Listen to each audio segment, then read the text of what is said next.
वेङ्कटनायकः सर्वदेवैकशरणं सर्वदेवैकदैवतं समस्तदेवकवचं सर्वदेवशिखामणिः इतीदं कीर्तितं यस्य विष्णोरमिततेजसः त्रिकाले यः पठेन्नित्यं पापं तस्य न विद्यते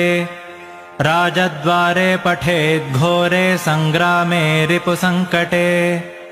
भूतसर्पपिशाचादिभयं नास्ति कदाचन अपुत्रो लभते पुत्रान् निर्धनो धनवान् भवेत्